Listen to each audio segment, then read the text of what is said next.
পূরণের জন্য আমি যা করতে চাই সেগুলোর ক্ষেত্রে কেন আপনি আমাকে বাধা দিচ্ছেন? আমি প্রত্যেকটা বাবা মাকে বলতে চাই যে আপনারা দুটি সন্তানের মধ্যে কখনোই পার্থক্য করবেন না। দুটি সন্তানই আপনার সম্পদ।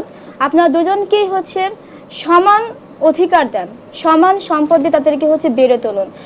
একটা বয়সের পরে একটা ছেলে যেমন আপনাকে দেখবে, একটা মেয়েও আপনাকে দেখবে, যদি আপনারা সেই সুযোগটা মেয়েদেরকে তৈরি করে দেন। এবং আমি এটাও বলতে চাই যে সমাজের যে মানুষগুলো আমাদেরকে মেয়েদেরকে নিয়ে যে কথাগুলো শোনে, এই কথাগুলো আপনারা কখনোই শুনবেন না। সেই ছোট বয়সে আমার মা বাবা যদি শুনতো যে মেয়েটাকে গার্মেন্টসে দিয়ে দিই বা বাসার কাজে দিই তাহলে অনেক টাকা ইনকাম করতে পারবো, তাহলে আজকে আমি যে জায়গাটা বসে আছি আমি এই জায়গাটা বসে থাকতে পারতাম না। আমি হয়তো কোনো গার্মেন্টসের কোনো ফ্যাক্টরিতে বসে থাকতাম, হয়তো বা কোনো গৃহকর্মীর কাজ করতাম। আমি নিজেকে তৈরি করতে পেরেছি শুধুমাত্র বাবাদের সেই সাহসিকতার জন্য। তো আপনারা আপনাদের সন্তানকে সেভাবে সহযোগিতা করুন। এবং প্রত্যেকটা কিশোরীকে বলবো যে কিশোরী যে বয়সটা আছে সেই বয়সটাতে আমরা অনেক ধরনের ভুল করে ফেলি, যার কারণে বাবা মাদের আমাদের উপর আস্থাটা চলে যায়। আমরা সেই ভুলগুলো না করি, আমরা আবেগের বশে কোনো অন্যায় কাজ না করি এবং হচ্ছে আমরা নিজেদেরকে এগিয়ে নিয়ে যাই। আমরা এটা বলতে চাই আমরা ছেলে মেয়ে দুজনেই সমান। আমরা যদি সমান সুযোগ পাই তাহলে আমরা নিজেদেরকে আরও বেশি আমরা নিজেদেরকে প্রতিষ্ঠিত করতে পারবো। রোমান, একদম শেষের জায়গায় আমরা আছি, তো শেষে এসে কি কিছু বলতে চান?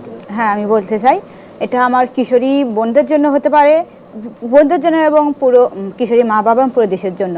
আমার পাশে একটা ভাই ছিল ধরতেন গ্রাম সম্পর্কে, তো ওনার হচ্ছে দুটো ছেলে একটা মেয়ে, তো মেয়েটা হচ্ছে সবচেয়ে ছোটো। তো ওনাদেরকে বললাম তো ওকে হচ্ছে প্রাইমারি স্কুলে দিয়েছে, তো ওদের হচ্ছে ছেলেদের কেজিতে পড়ে। তো আমি বললাম ওদেরকে কেজিতে পড়াচ্ছেন তো ও কী দোষ করছে? করছে ও মেয়ে, ও একটু বেশি না একটু পড়াশোনা করলেই হবে, ওকে তো বিয়ে দিয়ে দেবো। তা আমি এখানে বললাম যে ও মেয়ে হতে পারে, তো ওরা দুজন ছেলে, তোমার তফাৎ কি? আপনি তো তিনজনকে জন্ম দিয়েছেন, তো তফাৎ কিসের জন্য? তো ও মেয়ে বলে আর ওরা ছেলে বলে, ওরা কি আপনাকে দেখবে কেন? একটা মেয়ের পক্ষে কি সম্ভব না আপনাদেরকে দেখার? তারপরে এটা যদি যাওয়ার পরে কিন্তু ওরা শুনে না, পরে কি করছে এটা আমি জানি না। কিন্তু আমার দেশবাসী মেয়েদের জন্য, একটা কিশোরী মেয়েদের জন্য একটাই আমার হলো কথা, যে তারা কখনো যদি বাল্য বিবাহর পরিস্থিতির শিকার হয় তো প্রথমে যেন তাদের বাবা মাকে বোঝায়। আর বিয়ে ওটা কোনো বিষয় না, বিয়ে একদিন সবাইকে করতে হবে। তো তবে নিজে স্বাবলম্বী হয়ে যদি বিয়েটা করি তাহলে তাদের কোনো আর সমস্যা হবে না। যদিও কোনো ক্ষেত্রে কোনো কিছু হয়, নিজে স্বাবলম্বী হলে নিজের দায়িত্বটা নিজেই পালন করতে নিতে পারবে, তখন অন্য কারো সাহায্য আর নিতে হবে না।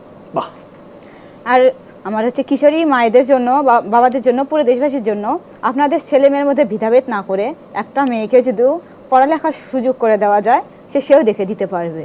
কিন্তু এটা হলো তাদের মেয়েদের উপর মা বাবাকে আস্থা এবং ভরসা রাখতে হবে যে আমার মেয়েটা পারবে। কেন একটা ছেলে যদি পারে মেয়ে কেন পারবে না? তো সেও তো একটা মেয়ের সাথে কী হয়েছে? তার কি ইচ্ছা শক্তি নাই? তার কি লক্ষ্য নাই? স্বপ্ন নাই? সে কি স্বপ্ন পূরণ করতে পারবে না? শুধু মেয়ে বলে কি তার দোষ যে একটা মেয়ে? এর জন্য আমি সকল মা বাবাকে বলতে চাই ছেলে মেয়ের মধ্যে তফাৎ না করে ছেলে মেয়ে দুজনকেই সুযোগ দেওয়ার দরকার। গায়ের রং এটা আমরা নিজেরা তৈরি করি না, এটা হচ্ছে আমরা জন্মগতভাবে সৃষ্টি হই। কোনো মানুষ যদি নিজেকে সৃষ্টি করতে পারতো তাহলে সে সব থেকে সুন্দরভাবে সৃষ্টি হতো। আর আমি কালো বলে কি আমি সুন্দর না? আমি অবশ্যই অনেক সুন্দর। আমি চশমা পরি বলে কি আমি কোনো কিছু করতে পারবো না? কেন এই কথাগুলো আমাকে শুনতে হবে? আমি এই কথাগুলো শুনতে রাজি নই। আমার রং এবং আমার হচ্ছে চশমাকে নয়, আমার দক্ষতা, আমার গুণাবলীকে সমাজের কাছে আমি প্রতিষ্ঠিত করে দেখাবো যে একটা কালো মেয়ে এবং একটা চশমা পরা মেয়ে এই সমাজটাকে পরিবর্তন করেছে, সে নিজের পায়ে দাঁড়িয়েছে এবং সে স্বাবলম্বী হয়েছে। অসাধারণ।